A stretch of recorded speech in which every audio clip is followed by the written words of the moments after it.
மறுபிறப்பு கொள்கை என்று ஒன்று உண்டு என்று பல மதங்கள் ஏற்றுக்கொள்கின்றன. மதம் என்பது தனிப்பட்ட ஒன்று அல்ல, அதனை ஒருவர் உருவாக்குகின்றார். அவரது கொள்கைகளை நிறைவேற்ற தம் கொள்கைகளை இவைகள்தான் உண்மை என்று கூறுவார். அவர் பின்னால் வந்த அவரது சீடர்கள் அவர் கொள்கைகளை நிறைவேற்ற ஒரு சில கோட்பாடுகளை உண்டாக்குவார்கள். அதற்குத்தான் மதம் என்ற பெயர் வந்தது. பின்னால் அவர்கள் மதத்தை மற்றவர்கள் ஏற்றுக்கொள்ள வேண்டும் என்று அந்த கொள்கைகளை பரப்பி வந்தார்கள். மக்கள் ஏற்றுக்கொள்ளவில்லை என்றால் அவைகள் திணிக்கப்பட்டன. திணிப்பதற்கும் மக்கள் ஏற்றுக்கொள்ளவில்லை என்றால் பல மக்களை கொன்று குவித்து கட்டாயப்படுத்தி அவைகளை ஏற்றுக்கொள்ள செய்கிறார்கள். இவைகள்தான் அன்று முதல் இன்று வரை நடந்து கொண்டிருக்கின்றன. மத சண்டைகள் என்பவைகள் எல்லாம் அவர்களது கொள்கைகளை மற்றவர்கள் மீது மற்ற மதத்தினர் அவர்களது கொள்கைகளை திணிப்பதாகும். என்றோ ஒரு நாள் ஒருவர் ஒரு மத கொள்கைகளை கூறியிருக்கின்றார். அவைகள் உண்மையல்ல, எங்கள் தலைவர் கூறியது தான் உண்மை என்றெல்லாம் இவைகளை மக்கள் மீது திணித்து வருகின்றார்கள். அன்று முதல் இன்று வரை திணிக்கப்பட்டு வருகின்றன. எப்பொழுதும் காலம் ஒரு சுழற்சியாக வந்து கொண்டிருக்கிறது. மறுபிறப்பு கொள்கை என்பது பல மதங்கள் ஏற்றுக்கொண்டு இருக்கின்றன. மறுபிறப்பு என்பது என்று நிலைநிறுத்தப்பட்டது. அன்றில் இருந்தே இறந்த மனிதர்கள் எரிக்கப்படுகிறார்கள் அல்லது புதைக்கப்படுகிறார்கள். அவர்களது உடலில் இருந்து ஒரு உயிர் சக்தி வெளியே வருகிறது. அது மறுபிறவி அல்லது மறுபிறப்பு எடுக்கின்ற வரை ஆவிகளாக சுற்றி கொண்டிருக்கின்றன. பல நிலைகளை அடைகின்றன. இறுதியில் ஒன்றும் இல்லாமல் பரம்பொருளோடு பரம்பொருளாக சேர்ந்து மீண்டும் அது பிறவி எடுக்கின்றன என்பது ஒரு சிலருடைய மதங்களுடைய கருத்து. இந்த உடலை விட்டு உடனடியாக வெளியே வருகின்ற உயிர் சக்தியினை ஆத்மா என்பார்கள். சைவத்தில் மற்றவர்கள் ஆத்மா என்பதை ஆன்மா என்பார்கள். சாதாரண மக்கள் பேசும் பொழுது சாக்த மதத்திலும் அதனை ஆவி என்பார்கள். என்று ஒரு பொருள் தோற்றுவிக்கப்படுகிறதோ அதில் நல்லவைகளும் இருக்கும், அல்லவைகளும் இருக்கும்.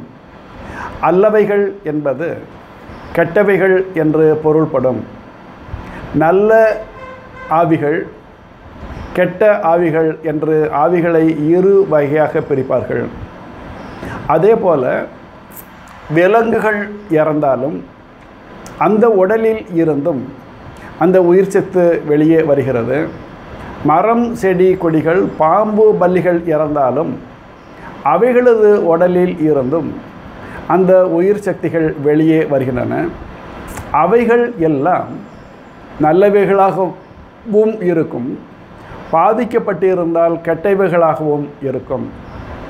குறிப்பாக அந்த ஆவி வழிபாடு என்பது இன்று நேற்று அல்ல, ஆதி காலத்தில் இருந்தே நம்மளுடைய மூதாதையர்கள் என்று இறப்பு என்று ஒன்றினை கண்டார்களோ அன்றில் இருந்தே அந்த ஆவி வழிபாடு தோன்றி இருக்கிறது. அதாவது லெமுரியா கண்டம் என்று அதிக அளவில் அடிக்கடி என்னுடைய ஒவ்வொரு வலைத்தள சொற்பொழிவுகளிலும் கூறியிருப்பேன். அங்கே இருந்து இடம் பெயர்ந்த, இடம் புலர்ந்த மக்கள் வெவ்வேறு பகுதிகளுக்கு பிரிந்து செல்கிறார்கள்.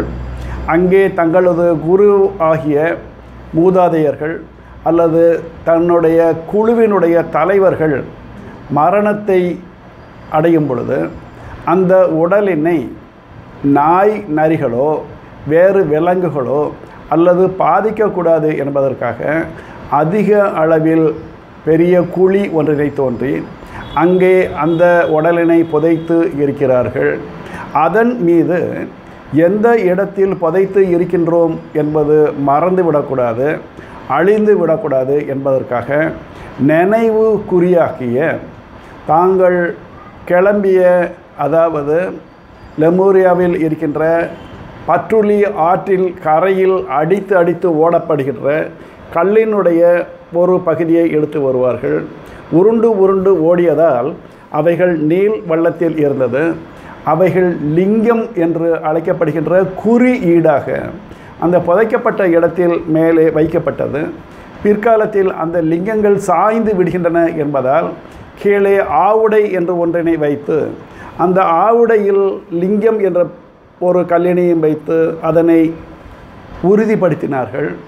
எங்கெல்லாம் ஆவுடையும் லிங்கமும் இருக்கின்றதோ அங்கெல்லாம் கீழே ஒரு உயிர் பொருள், ஒரு உயிர் சத்து இருக்கிறது என்பது குறியீடாகும்.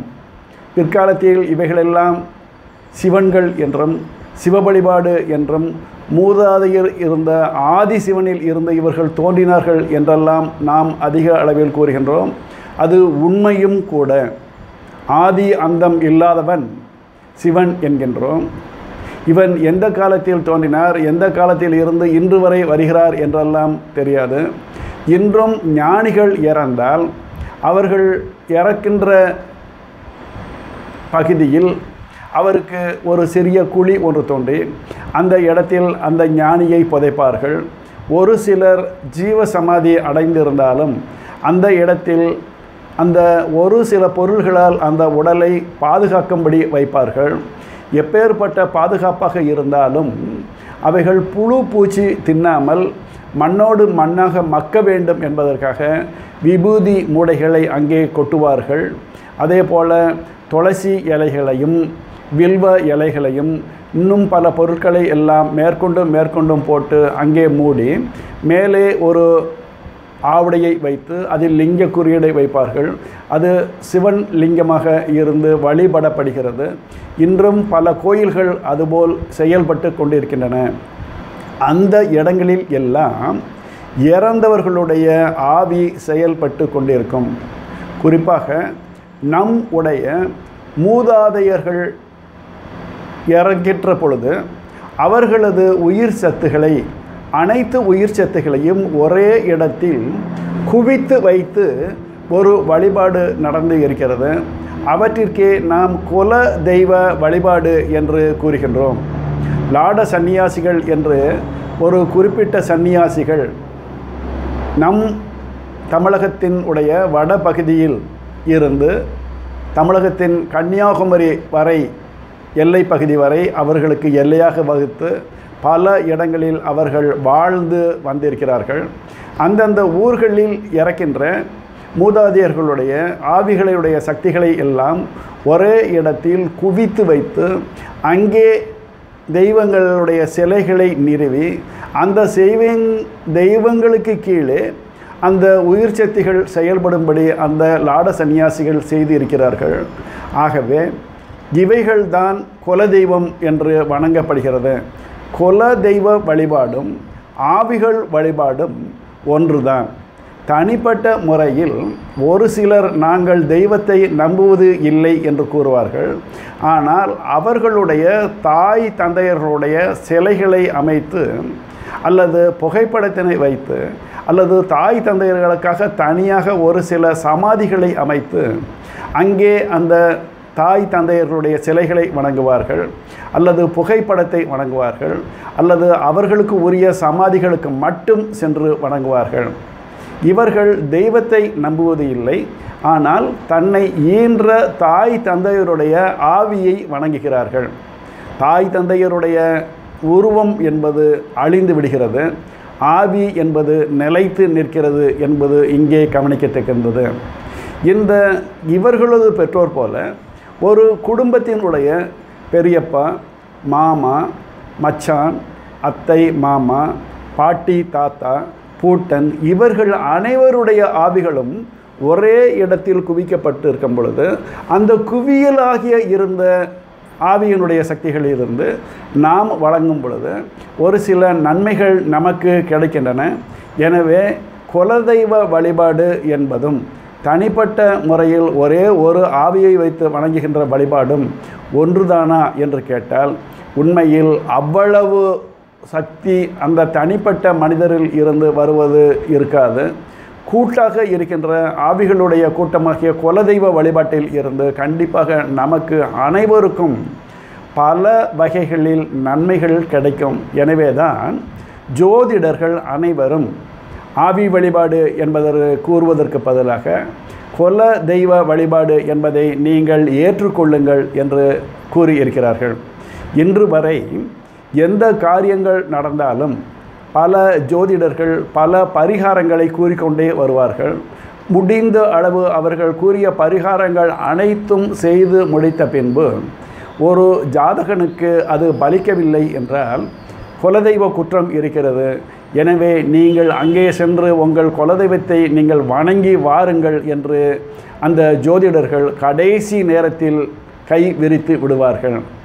உண்மையில் குலதெய்வ குற்றம் என்பது உண்மையில் இருக்கிறதா என்றால் ஆரம்பத்திலேயே இவர்கள் குலதெய்வத்தை சரியாக வணங்கி வந்திருந்தால் இவர்கள் வேறு எங்கும் சென்று இருக்க தேவையில்லை. பெரிய பெரிய கோயில் குளங்களுக்கோ வேறு கிரகங்களுக்கோ இவர்கள் சென்று இருக்க தேவையில்லை என்பது அடியேனுடைய கருத்து. இதற்கு இடையில் ஒரு தாயும் தந்தையும் அவர்கள் பெற்ற பிள்ளைகள் அனைவரிடமும் ஒரே அளவு அன்பினை செலுத்தி வந்திருக்கிறார்கள் என்று நம்புவதற்கு இடம் இல்லை. அவர்கள் பெற்ற பிள்ளைகளாக இருந்தால் கூட ஒரு சில தங்களுடைய குழந்தைகள் மீது அதிக அளவு பற்று பாசம் வைத்திருப்பார்கள். இதில் வித்தியாசமாகவும் இருக்கும். ஒரு குழந்தை அதிக அளவோடு அறிவோடு அழகோடு இருக்கின்றான் என்று ஒரு தாய் தந்தையர் நினைத்து அந்த பிள்ளை மேல் அதிக அளவு பற்று பாசத்தோடு இருப்பதையும் அடியேன் பார்த்திருக்கின்றேன். ஒரு சில இடங்களில் அதே அழகும் இல்லாமல் அறிவும் இல்லாமல் திறமையும் இல்லாமல் இந்த குழந்தை எப்படி முன்னுக்கு வரப்போகிறானோ அவனை நாம் தூக்கிவிட வேண்டும் என்ற எண்ணத்தில் அவன் மீது மட்டும் அதிக அளவு பிரியத்தோடு இருக்கின்ற ஒரு சில தாய் தந்தையர்களையும் நான் பார்த்திருக்கின்றேன். என்று மனித பிறவி என்று தாய் தந்தையர்களும் மனிதர்களாகத்தான் பிறந்தார்களோ அப்பொழுது விருப்பு வெறுப்பு என்பதும் கட்டாயம் உண்டு என்பதை யாராலும் மறுக்க முடியாது. அதே போல்தான் அவர்கள் பெற்ற பிள்ளைகள் மீதும் அந்த விருப்பு வெறுப்பை அவர்கள் கண்டிப்பாக கொண்டு வந்திருப்பார்களே ஒழிய இதில் மாறுபட்ட கருத்து யாராவது என்னிடம் கூறினால் நான் அதனை ஏற்றுக்கொள்வது இல்லை. ஏன் என்றால் என் உடைய வாழ்நாளில் நான் பார்த்த பல என்பதை விட 95 விழுக்காடுகளுக்கு மேலே தாய் தந்தையர்கள் அவர்களது குழந்தைகள் மீது ஒவ்வொரு வகையாக உண்டான பற்று பாசம் வைத்திருப்பதை நானே நேரில் பார்த்திருக்கின்றேன். அதே போல் ஆண் பிள்ளைகள் மீது ஒரு பற்று பாசமும் பெண் பிள்ளைகள் மீது ஒரு பற்று பாசமும் வைத்து கொண்டு இருக்கின்ற தாய் தந்தையரையும் பார்த்திருக்கின்றேன். இந்த மூதாதையர்களும் தாய் தந்தை என்ற பெற்றோர்களும் கண்டிப்பாக ஒரு நாள் மரணம் அடைகிறார்கள். ஏன் நாமும் கூட ஒரு நாள் மரணம் அடைகின்றோம். இந்த விருப்பு வெறுப்பு உண்டாகிய அதற்கு அதிக அளவு அடிமையாகிய தாய் தந்தையர்கள் ஆவியாக ஆறுக பின்பும் அந்த ஆவியாக மாறிய தாய் தந்தையர்கள் ஆவி வடிவத்தில் இருந்தாலும் அதே விருப்பு வெறுப்புகளை கொண்டுதான் இருப்பார்களே ஒழிய கண்டிப்பாக அவர்கள் தனிப்பட்ட முறையில் பிரியம் என்பது இருக்காது. ஏன் என்றால் சாதாரண உடலில் இருப்பது போலத்தான் ஆவியாக மாறினாலும் அவர்கள் இருப்பார்கள். எனவே தான் தனிப்பட்ட முறையில் ஒரு தாயோடைய சிலையவோ அல்லது உருவத்தையோ அல்லது ஒரு சமாதியோ வணங்காமல் நம்மளுடைய மூதாதையர்களாகிய பெரியவர்கள் அனைத்து வகையினரையும் பெரியப்பா மாமா மச்சான் என்று கூறினேனே நம்மளுடைய மூதாதையர்கள் அனைவருடைய உயிர் சக்தியும் நாம் வணங்கி வந்தால் ஒரு சில நன்மைகளை நாம் அடையலாம் என்பதற்காகத்தான் லாட சன்னியாசிகள் போன்றவர்கள் அந்த ஆவி வழிபாட்டை நமக்காக உண்டாக்கி இருக்கிறார்கள். இதிலும் கூட குறிப்பாக ஜோதிடர்கள் கூறியது போல குலதெய்வ குற்றம் கண்டிப்பாக அனைவருக்கும் இருக்கும் என்பது உண்மைதான். குலதெய்வம் என்பது கூட்டு குடும்ப ஆவிகளை வணங்குவதுதான் உண்மை என்பது உண்மை. இதற்கு இடையே என்னுடைய கருத்தையும் இங்கே ஒன்றனை பதிவு செய்ய விரும்புகிறேன். இன்று வரை தமிழ்நாட்டில் ஒரு பழக்கம் ஒன்று இருக்கிறது. சேரநாடு என்று அழைக்கின்ற மலையாள நாட்டில் ஒரு பழக்கம் இருக்கிறது. அங்கே இருக்கிற ஜோதிடர்களும் மூதாதையர்களும் இங்கே இருக்கிற ஜோதிடர்களும் மூதாதையர்களும் வெவ்வேறு விதமாக உண்டான வழிபாட்டு முறைகளையும் அவர்கள் கையாண்டு வருகின்ற ஜோதிட முறைகளையும் வித்தியாசப்படுத்தி இருந்து வந்து வருகிறார்கள். உண்மையில் பிரசன்னம் என்று ஒன்று இருக்கிறது. இங்கே இருக்கின்றவர்கள் கட்டங்கள் என்று ஒன்றினை பின்பற்றுகிறார்கள். இங்கே இருக்கவர்கள் ஒரு பஞ்சாங்கத்தினை நாம் கடைபிடித்து வருகின்றோம். சேரநாட்டில் இருக்கின்றவர்கள் ஒரு வகையாக உண்டான பஞ்சாங்கத்தை கடைபிடித்து வருகிறார்கள். அங்கே இருக்கின்றவர்கள் பரிகாரங்களை ஆவிகளை அழைத்தே அவைகள் மூலியமாக பரிகாரங்களை கூறுகிறார்கள். இங்கே உள்ளவர்கள் தங்களது குலதெய்வமாக நினைக்கின்ற ஒரு சில தெய்வங்களையும் அவைகள் மூலியமாக ஜோதிடங்களையும் அல்லது இவர்களாகவே ஒரு சில கட்டங்களை போட்டுக்கொண்டும் பரிகாரங்கள் கூறுகிறார்கள். எது எப்படியோ இங்கே நான் பதிவு செய்ய விரும்புவது என்ன என்றால், என்னுடைய தாய் தந்தையர் என்பவர்கள் வேறு, என்னுடைய துணைவியாருடைய தாய் தந்தையர்கள் என்பது வேறு. என்னதான் இருந்தாலும் என்னுடைய தாய் தந்தவர்கள் தாயும் தந்தையும் என்னிடம் அதிக அளவு பிரியம் கொண்டு இருப்பது போல என்னுடைய துணைவியார் மீது பிரியத்தோடு இருப்பார்கள் என்பது சந்தேகமே. இரண்டாவது, நான் பிறந்து வளர்ந்து சுமார் 25-28 ஆண்டுகள் வரை என் மீது பற்று பாசம் வைத்து இருப்பார்கள். அந்த என்னுடைய தாய் தந்தையர்கள் என்னுடைய துணைவியார் எனக்கு 28 ஆண்டுகளுக்கு பின்னால் வரும்பொழுது தான் அவர்களின் மீது அந்த பற்று பாசம் வந்திருக்கும். அந்த 28 ஆண்டுகளுக்கு உண்டான என் மீது செலுத்திய பற்று பாசங்கள் கணக்கு அவர்களது கணக்கில் குறைந்துதான் கண்டிப்பாக இருக்கும். இது ஒரு வகை.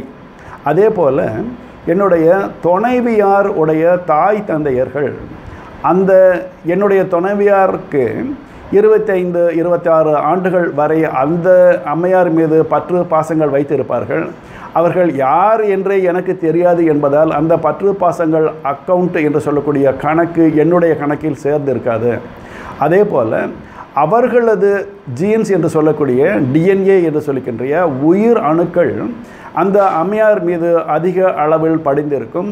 என்னுடைய தாய் தந்தையருடைய ஜீன்ஸ் என்று சொல்லுகின்ற டிஎன்ஏ என்று சொல்லக்கூடிய உயிர் அணுக்கள் என் மீது அதிக அளவில் படைந்திருக்கும்.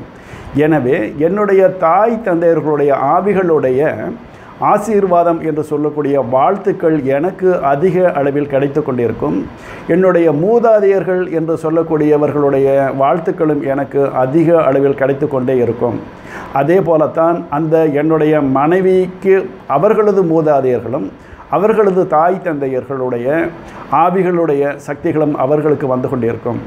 எனவே அவர்களது குலதெய்வத்தை வணங்குவது நல்லது. என்னுடைய குலதெய்வத்தை நான் வணங்குவது நல்லது. இருவருடைய குலதெய்வத்தையும் வணங்கும் பொழுது இருவர்களுடைய மூதாதையர்களுடைய உயிர் சக்திகளுடைய வாழ்த்துகளும் அன்பும் அருளும் ஒரே வீட்டிற்கு சேரும் பொழுது என்னுடைய பங்குக்கு சேர்கின்ற லாபம் என்று சொல்லக்கூடிய அருள் சக்தியும் அங்கே சேரும். அந்த அம்மையாருடைய குடும்பத்தில் சேர்கின்ற சக்திகளும் அந்த அம்மையார் என்னுடைய வீட்டில் தான் வாழ்கிறார்கள், எனக்கு துணைவியாக இருக்கிறார்கள் என்பதால் அந்த ஆவிகளுடைய சக்தியும் அங்கே வரும் என்பதால் கண்டிப்பாக இருவரும் அவர்களது மூதாதையர்களைத்தான் வணங்க வேண்டும். அவர்களது மூதாதையர்கள் தான் ஆவிகளாக இருந்து அங்கே துணை செய்வார்கள் என்பது ஆவி வழிபாட்டிலும் குலதெய்வ வழிபாட்டிலும் இன்று வரை சேர நாட்டில் கடைப்பிடிக்கப்பட்டு வந்திருக்கிறது. என்ன காரணத்தினாலோ இவைகளை தமிழ்நாட்டில் உடைய ஜோதிடர்கள் ஏற்றுக்கொள்வது இல்லை, இதுபோல் கூறுவதும் இல்லை. என்னை பொறுத்தவரை ஒருவர் தனியாக ஒன்றினை செய்யும் பொழுது ஏற்படுகின்ற ஒலி அலைகளை விட இருவர் சேர்ந்து ஒரு கூட்டு தியானம் போல் செய்யும் பொழுது அதன் மூலம் கிடைக்கின்ற ஒரு அபரிமிதமான ஒரு ஒளிசக்தியோ அல்லது ஒலி சக்தியோ நம் குடும்பத்திற்கு வந்தால் நமக்கு நல்லது தானே என்று நான் அதிக அளவில் கூறுவேன். இதே போல் அந்த நல்லவைகள் செய்கின்ற மூதாதையர்கள் நல்லவைகளைத்தான் செய்து கொண்டிருப்பார்கள். பரிதாபமாக இறக்கின்றவர்கள் நல்லவைகள் செய்வார்கள் என்று எண்ண முடியாது. எனவே தான் இருக்கும் பொழுதாவது உடலில் இருக்கின்ற இரத்தம் சுண்டுவதற்கு முன்னால், இறைவா, நான் உன்னை நினைத்து கொண்டே இருக்க வேண்டும், என்னுடைய உயிர் சக்திகள் உன்னுடைய பரமபதம் என்று சொல்லக்கூடிய உன்னுடைய சக்தியோடு நானும் சேர வேண்டும், என் கண்களில் பூளை என்று சொல்லக்கூடிய அழுக்குகள் சேருவதற்கு முன்னால் எனக்கு நீ துணை செய், என்னுடைய உடலில் ஓடிக்கொண்டு இருக்கின்ற இரத்தங்கள் குறைவதற்கு முன்னால் நீ எனக்கு துணை செய் என்றெல்லாம் ஆழ்வார்கள் பாடியிருக்கிறார்கள். 63 நாயன்மார்கள் பாடியிருக்கிறார்கள் என்பது எல்லாம் உண்மையில் அவர்கள் இளமையாக இருக்கும் பொழுதே மறுபிறப்பு கொள்கைகளில் அவர்கள் நல்ல ஆத்மாக்களாகவும் நல்ல ஆவிகளாகவும் இருக்க வேண்டும், மீண்டும் மீண்டும் இதே போல துன்பங்கள் அடையக்கூடாது என்று அவர்கள் அவைகளை பாடியிருக்கிறார்கள். தங்களை அறியாமலே அவர்கள் மன சந்தோஷத்தினால் காதலால் கண்ணீர் மல்கி அவர்கள் அதுபோல் பாடியிருக்கிறார்கள். வெறும் நாம் வேறு எதையோ ஒன்றை நினைத்து கொண்டு இவர்கள் பாடிய பாடல்களை எல்லாம் நாம் பாடினால் கண்டிப்பாக நமக்கு நல்லவைகள் கிடைக்காது. நாமும் மனம் உருகி அதே நிலையை அடைந்து அதுபோல் நாமும் பாடினால், நம் உடலையும் அதற்கு ஆக்கினால் நம்முடைய ஆவிகளும் நம்முடைய ஆத்மாக்களும் நல்லவைகளாக மாறும் என்பது உறுதி. எனவே தான் பகல் நேரங்களில் எல்லாம் நாம் தெய்வங்களை சூரிய ஒளியில் பார்த்து பழக வேண்டும் என்பதற்காக ஆதியில் மக்கள் லிங்கம் என்று சொல்லுகின்ற குறியீடுகளை திறந்த வழியில் வைத்திருக்கிறார்கள். அம்மன் என்று சொல்லக்கூடிய சக்திகள் பலவற்றிற்கு மேல்கூரை இல்லாமல் வைத்திருக்கிறார்கள். பல குல தெய்வங்கள் என்பவைகள் அனைத்தும் சுற்றி வர மதில் சுவர்கள் இருக்குமே ஒழிய குலதெய்வங்களுடைய மேல் பகுதிகள் அனைத்தும் திறந்த வழியாகத்தான் ஒரு காலத்தில் இருந்து இருக்கின்றன. இவைகள் எல்லாம் நம் மூதாதையர்கள் செய்த ஒரு சில வழிபாடுகளுடைய முக்கியமாகும். அதே போல் தாங்கள் நன்றாக இருக்கும் பொழுதே நல்ல கதி அடைய வேண்டும் என்பதற்காக அதுபோன்ற ஒரு சில வழிபாடுகள் என்று தாங்களாகவே அவற்றை ஏற்றுக்கொண்டிருக்கின்றார்களே ஒழிய பிறர்களுடைய தொழிலுக்காக சொல்லிக்கின்ற மந்திரங்களையோ மாயங்களையோ அவர்கள் சொல்லியதாக எனக்கு தனிப்பட்ட முறையில் தெரியாது.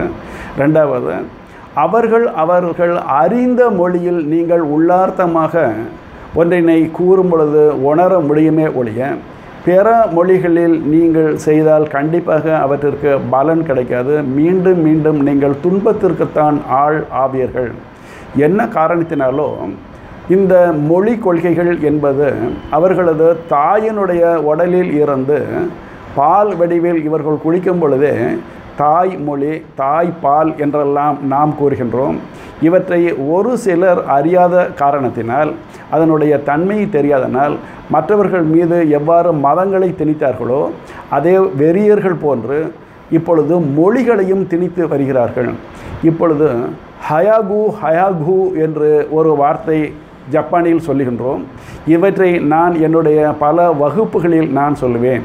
உண்மையில் ஹயாகு அப்படி நாம் சொல்லும் பொழுது என்ன சக்தி கிடைக்கிறது என்றால் ஹயாகு வராகி ஹயாகு வராகி என்பேன். உண்மையில் நீங்கள் சிறிது நேரம் அமர்ந்து இதனை நீங்கள் சொல்லி பார்த்தால் நீங்கள் முட்டாள் ஆக்கப்படுவீர்கள் என்பது உங்களுக்கே புரியும். உண்மையில் அந்த மொழியினுடைய அர்த்தம் தெரியாமல் இவற்றை நீங்கள் சொல்லி வந்தால் உங்களுக்கு உணர்ச்சி பூர்வமாக உங்களுக்கு ஒன்றுமே பலன் இருக்காது.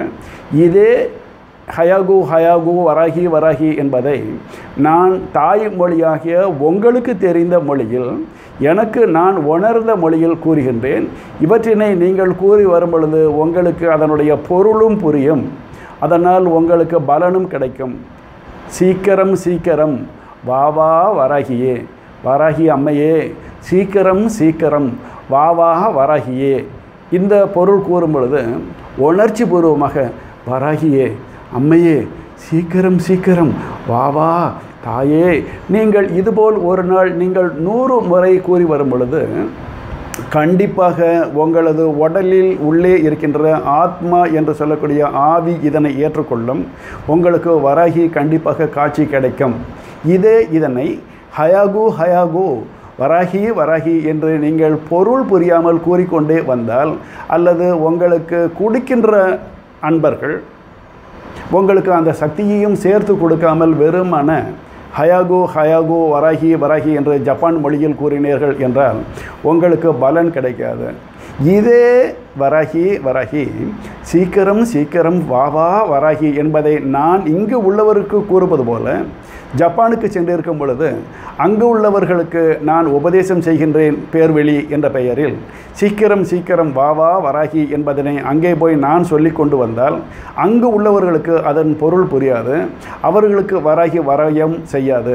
அங்கே போகும் பொழுது ஹயாகு ஹயாகு வராகி வராகி என்று சொன்னால் அங்கே உள்ளவர்களுக்கு அது தெய்வீக சக்தியாக இருக்கும், தெய்வீக காட்சியாக கிடைக்கும். எனவே அவர்கள் மொழியில் நீங்கள் உங்களது தெய்வத்தை நீங்கள் அழையுங்கள், வணங்குங்கள்.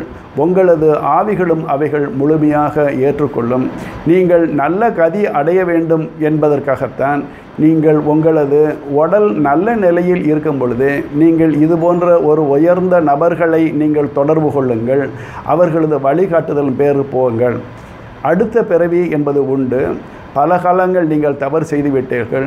இனி வரும் காலங்களிலாவது உங்கள் ஆவிகள் நல்ல நிலைக்கு செல்ல வேண்டும் என்பதற்காக பல அன்பர்கள் பல வழிகளை கைப்பற்றுகிறார்கள். அதாவது இறக்கும் தருவாயில் அந்த இறக்கப் போகின்ற மனிதரை படுக்க வைத்து அவரது தலையை சுற்றி வர தேவாரம் பாடுகின்றோம், திருவாசம் பாடுகின்றோம், பைபிளை வைத்து வேத காமங்களை பாடுகிறார்கள், குரானை வைத்து அவர்களது கொள்கைகளை பரப்புகிறார்கள். அறிந்த மொழி அறியாத மொழிகளில் எல்லாம் அவர்கள் எதெல்லாமோ மந்திரங்கள் என்று கூறிக்கொண்டு வருகிறார்கள். இவைகளை எல்லாம் இறக்கும் தருவாயில் இருக்கின்றன. ஒரு மனிதனை படுக்க வைத்து அவர்களது காதுகளில் ஓதி வந்தால் கண்டிப்பாக அந்த இறந்த பின்பு அந்த ஆவிகள் நல்ல நிலைக்கு செல்வது இல்லை. யார் இதுபோல் தவறுதலாக அவர்களது தலைமாட்டு அடியில் இருந்து இறக்கப் போகின்ற ஆவியை சுற்றி வர மற்ற மனிதர்கள் என்று சொல்லக்கூடிய இவர்களும் இறக்கப் போகின்ற ஆவிகள்தான். இவைகள் ஒன்றுபோல் ஓலம் இடுவதால் ஒன்றுமே நடப்பது இல்லை. இது போன்ற ஆவிகள் பின்னால் வரும்பொழுது கோபம் அடைந்து தாங்கள் நல்ல வழிக்கு செல்ல எங்களுக்கு வழிகாட்டுகிறேன் என சொல்லிவிட்டு நீங்கள் என்னை அதல பாதாளத்திற்கு சொல்லிவிட்டீர்களே, நான் நன்றாக இருக்கும் பொழுது எல்லாம் நீங்கள் ஏன் இவைகளை எல்லாம் கூறவில்லை என்று அந்த ஆவிகள் பழி வாங்க துடிக்கும். அதே போல் ஒரு நாய் ஒன்றினை அடித்து கொண்டே இருந்தால் அந்த அடி வாங்கிய நாய் நம் மனிதர்கள் என்பதால் நம்மை அவை ஒன்றுமே செய்ய முடியாமல் பல காலங்கள் துன்புறுத்தப்பட்டு கடிக்கவும் முடியாமல் ஒரு சில நாய்கள் துன்பப்பட்டு கொண்டே இருந்திருக்கும். அதே போல் இறந்த நாய்களினுடைய ஆவிகள் பிற்காலத்தில் அவைகள் ஆவிகளாக மாறிய பின்பு நம்மை பழி வாங்கும் என்பது ஒரு சில ஆய்ச்சி என்று சொல்லக்கூடிய ஆராய்ச்சியாளர்கள் அனைவரும் கூறுகிறார்கள். அதே போலத்தான் பெண்களை பாடகப்படுத்துகின்றோம் என்று ஒரு சிலவர்கள் படுத்துகிறார்கள். இந்த பெண்களுடைய ஆவிகளும் தாங்கள் உயிரோடு இருக்கும் பொழுது பழி வாங்க முடியாது என்பதற்காக இறந்த பின்பு பலரை பழி வாங்குகின்றன. இதே போல் நாம் முழுமையாக ஒரு தெய்வத்தை வணங்கும் பொழுது அந்த தெய்வங்களுடைய சக்திகளும் பலருக்கு நல்லதுகள் செய்கின்றன, பலருக்கு நல்லது செய்யாமல் இடையிலேயே சாதாரணமாக இருந்துவிடும். எனவே நீங்கள் தெய்வத்தை வணங்கும் பொழுது எந்த தெய்வங்கள் நமக்கு துணை செய்கின்றன என்பது அறிந்து நீங்கள் அந்த தெய்வத்தை வணங்குங்கள். அதே போல் என்னுடைய மூதாதையர்கள் வணங்கிய ஆவிகளுடைய உயிர் சத்து எங்கே கூட்டாக இருந்து குலதெய்வமாக இருக்கின்றதோ அந்த குலதெய்வத்தை தான் நாம் வணங்க வேண்டுமே ஒழிய அதே குலதெய்வத்தினுடைய பெயர் உண்டாகிய அதே போல் வழிபடுகின்ற மக்கள் உண்டான பகுதிக்கு நாம இடம் சென்று அங்கே அதே பெயருடைய குலதெய்வத்தை நாம் வணங்கினால் கண்டிப்பாக அந்த குலதெய்வம் நமக்கு துணை செய்யாது. ஏன் என்றால் பெயர் ஒன்று போல் இருந்தாலும் அங்கே இருக்கின்ற மூதாதையர்களுடைய உயிர் சக்திகள் வேறு, நாம் வணங்குகின்ற உயிர் சக்திகள் வேறு. இந்த இடம் பெயர்ந்து வேறொரு தெய்வத்தை நம் தெய்வம் போல் பெயர் வைத்திருக்கிறது என்று அங்கே போய் வணங்கினால் அங்கே இருக்கின்ற ஆவிகள் சிறிது நேரம் நமக்கு துணை செய்தாலும் செய்யலாம், துணை செய்யாமலும் இருந்தாலும் இருக்கலாம். அதே நேரத்தில் நமக்கு உரிய குலதெய்வமாக இருக்கின்ற இறந்த ஆவிகளுடைய உயிர் சக்திகள் நம்மை விட்டு வேறு எங்கோ சென்றுகிறான் என்று அவைகள் கை விடுத்து விடும். சில நேரங்களில் அங்கே போய் நாம் வணங்கும் பொழுது நமக்கு நல்லவைகள் நடக்காமல் அல்லவைகளும் நடக்கும். எனவே ஆவிகளை வணங்கும் பொழுது நல்ல ஆவிகள் கெட்ட ஆவிகள் என்பதெல்லாம் இருக்கிறது என்பதை நீங்கள் அறிந்து கொள்ளுங்கள். கெட்ட ஆவிகளிடம் நீங்கள் மாட்டிக்கொள்ளாதீர்கள். அதே போல் ஆவிகளை அழைத்து நான் பேசுகின்றேன் என ஒய்ஜா போர்டு என்று ஒன்று பழைய காலத்திலேயே சுமார் 50 ஆண்டுகளுக்கு முன்னாலேயே இருந்து இருக்கிறது. அவைகளை பயன்படுத்தி பலர் பணம் செய்யலாம் என்றெல்லாம் செய்து கொண்டிருக்கிறார்கள். அங்கே தெரிந்த ஆவிகளும் வரும், தெரியாத ஆவிகளும் வரும். இவைகளையெல்லாம் நீங்கள் முறை பிரகாரம் செய்யுங்கள். உங்கள் வீட்டில் உங்களது தாய் தந்தையர்களை அழைத்து உணவு வைப்பதற்கு கூட நீங்கள் தகுந்த அன்பர்களை அல்லது வழிகாட்டுனர்களை வைத்து கொண்டு அவர்களுக்கு படையல் செய்வதும் திதி செய்வதும் நல்லது. நீங்களாக பொதுவாக உண்டானவற்றை செய்து வந்தால் அனைவரும் அவற்றை ஏற்றுக்கொள்வது இல்லை. அவர்கள் வராத நேரத்தில் மற்ற ஆவிகள் அதே போல வேடங்கள் கொண்டு வருவதும் உண்டு. எனவே ஆவி வழிபாட்டில் சிறிது எச்சரிக்கையாக இருங்கள் என்பதை இங்கே பதிவு செய்ய விரும்புகிறேன். நன்றி. அடுத்த சொற்பொழிவில் மீண்டும் நாம் சந்திப்போம். நன்றி, வணக்கம்.